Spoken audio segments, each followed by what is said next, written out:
Hey there, welcome to the deep dive. Great to be here. So today we're digging into a really interesting book. It's called Invincible Thinking. There is no such thing as defeat. The author is Ryuho Okawa. That's right. And Ryu Hokawa, he's the founder of Happy Science. This book, well, it's made quite a splash, especially in Japan. Sold over 2 million copies there alone, and it's been translated all over the world, popular with leaders. Yeah, and what's kind of intriguing is how it's positioned. It's not just your standard, success guide. No, not at all. It actually lays out this whole philosophy. The aim is achieving what it calls true victory in life. And it says it's relevant for, well, pretty much everyone. Absolutely. The core idea of this invincible thinking, it's quite something. It basically says no matter what hits you, a crisis, hardship, anything, you got the power within you to find a positive angle. Okay. And not just find it, but actually turn the whole situation to your advantage. So you end up seeing opportunities where others just see problems. Right. So our mission today for this deep dive is to really unpack that. We want to pull out the biggest insights, the most practical bits of wisdom from the book. Exactly. Things you, the listener, can actually think about, maybe even start applying right away. Okay, so let's kick it off. What is invincible thinking, really, at its heart? Well, the book makes it clear it's more than just, thinking positively all the time. Right, it's not just putting on rose-tinted glasses. Exactly. It's presented as a fundamental philosophy, something indispensable for navigating, well, life, all its challenges. And that core attitude seems key. It's an active choice, isn't it? Deciding whatever happens, I'm going to find the positive spin and use it. Use it to turn things around. Yeah. That crisis.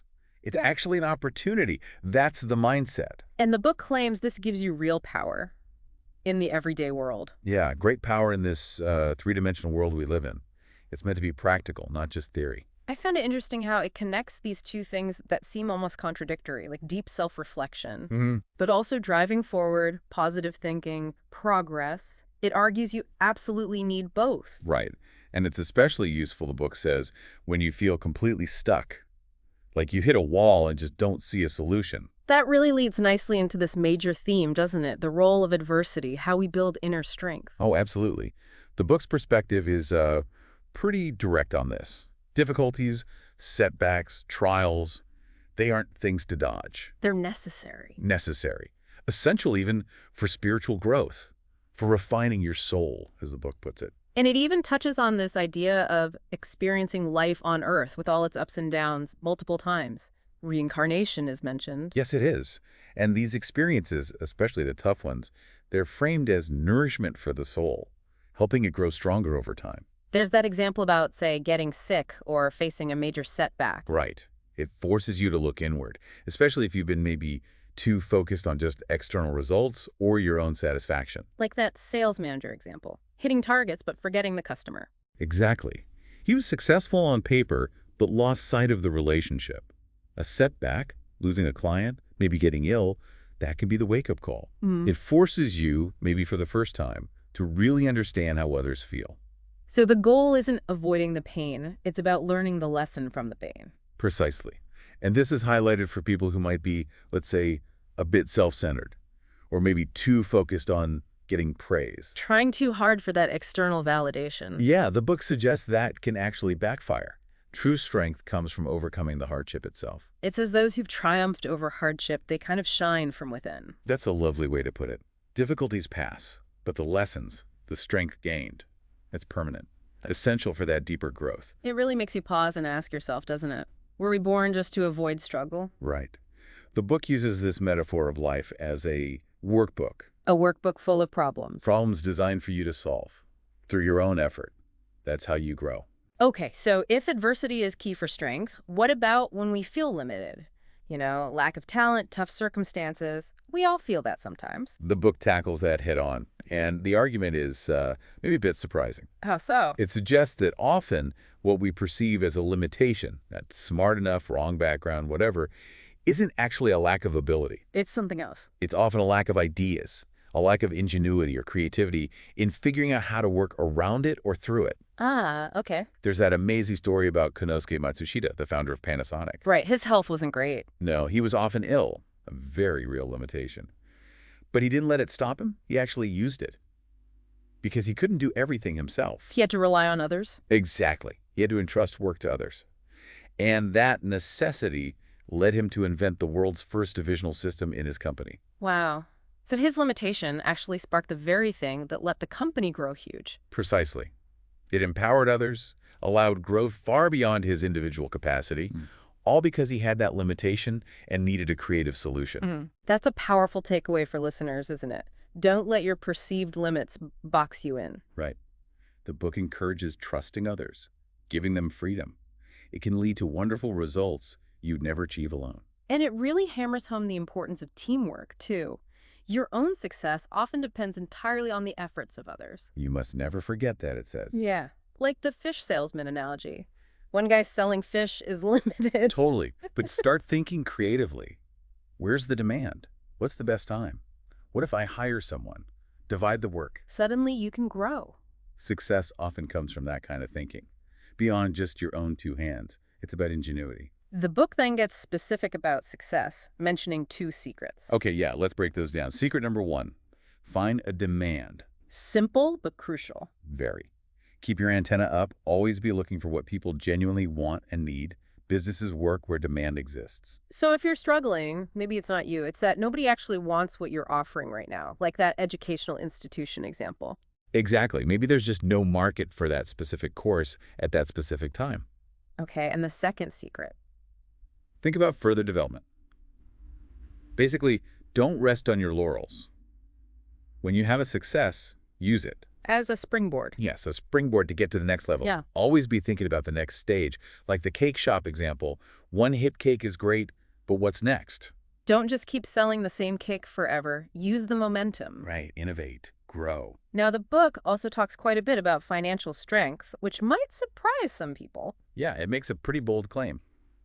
Maybe 70 or 80% of our daily worries could potentially be solved with economic stability. You can see the logic, though, like a horrible commute you endure because you can't afford to live closer. Or the stress of caring for sick relatives without financial help. Or worrying about your kids' education costs. Yeah, money in this view isn't just about buying stuff. It's a practical tool to remove major sources of anxiety. But then it addresses this potential conflict, right? Especially for people with a spiritual perspective who might view money negatively.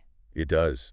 It offers a different viewpoint, suggesting that wealth here in this world can actually be an expression of the richness or abundance of the real world, their term for the spiritual realm. The key being your intention. Absolutely.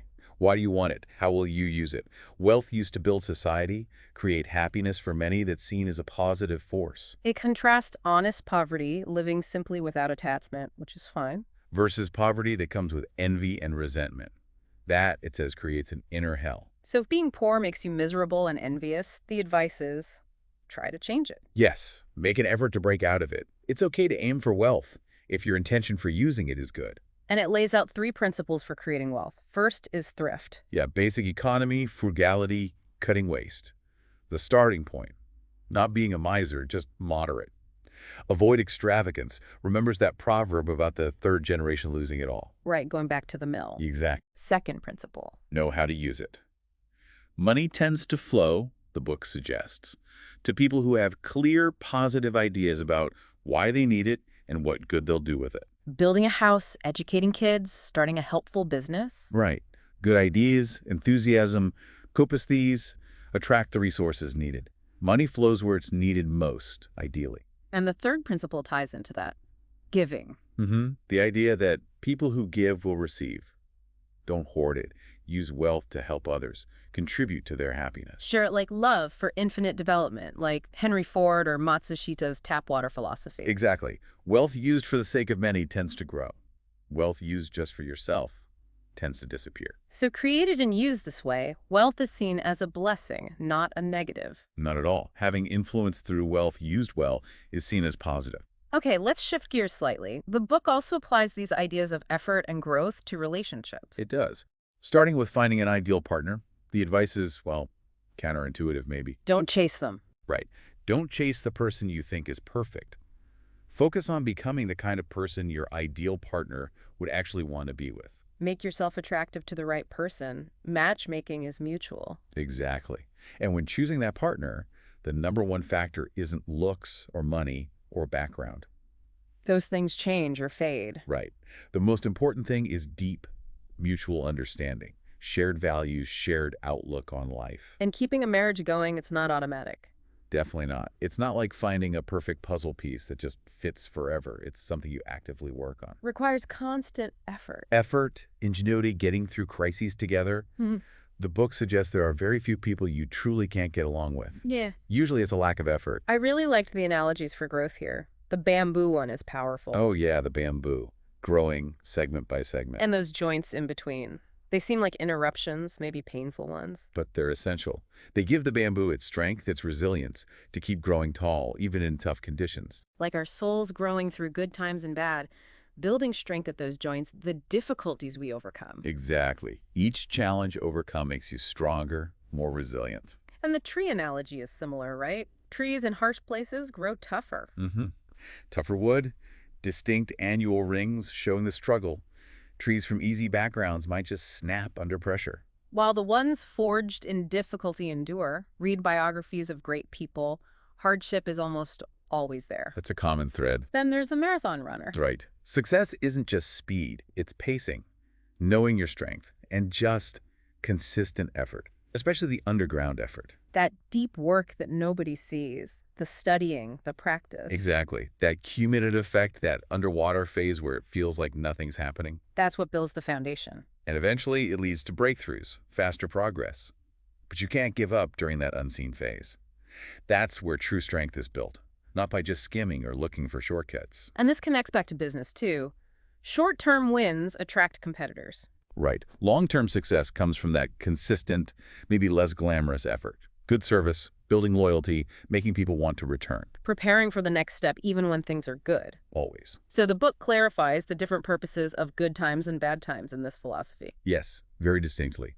Hardship, difficulties, crises. Those are times for self-reflection, introspection, training, tempering the soul. Like a demotion, a pay cut, even bankruptcy, see it as an opportunity for inner work. Exactly. And good times, when things are going well. That's not the time to relax invincible thinking. No, that's when you're vulnerable to pride, arrogance, forgetting others. Good times are actually opportunities to practice the love that gives. Share your success. Be generous, help others, because getting proud during success, that's dangerous. It isolates you. Leaves you without support when things inevitably get tough again. Humility, recognizing help from others, from God, or a higher power, that's essential to keep success going. It also talks about flexible thinking, like judo. Yeah, using the force of troubles against them. Don't just resist. Absorb the energy, convert it into strength for your soul. And doing this consistently builds an unshakable mind. That's the goal. A mind that isn't broken by hardship.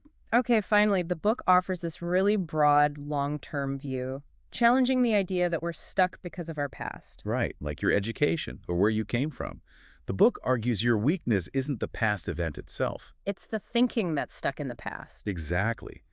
Effort over time, studying for 10 or 20 years, not just 4, that can overcome so many perceived limitations from the past. It really pushes you to revolutionize your perspective, like those analogies judging Earth by one rainy day, or blaming unhappiness on marrying the wrong person. Look for other ways of seeing things. Develop the skill of finding that third option when you feel trapped between A and B. Practice it until it's second nature. And that really radical idea, especially for maybe middle-aged listeners, plan to live to 120. Yeah.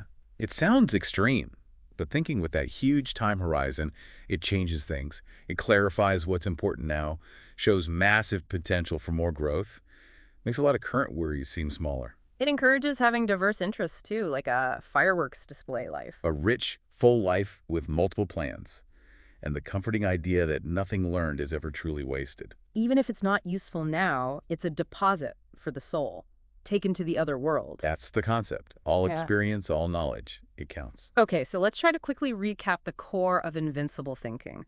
It's really this philosophy of seeing hardship as opportunity. Essential opportunity for growth. Linking self-reflection with progress. The power of sustained, often unseen effort. The importance of giving, generosity. And constantly trying to revolutionize your perspective, find new ways of seeing things. And the promise is, if you apply these ideas, you can find a path to success and experience, well, no such thing as defeat. Right. So a final thought for you, the listener, to maybe take away and try out. Think about a challenge you're facing right now, a big one. Can you try looking at it through this invincible thinking lens? Instead of just feeling beaten down by it, can you search for the divine intention? Ask how it might be there to strengthen you. Can you look for that third option, that creative path forward you haven't seen yet? How could approaching this one challenge differently, starting today, maybe begin to transform it, turn it from a barrier into a stepping stone? Something to think about.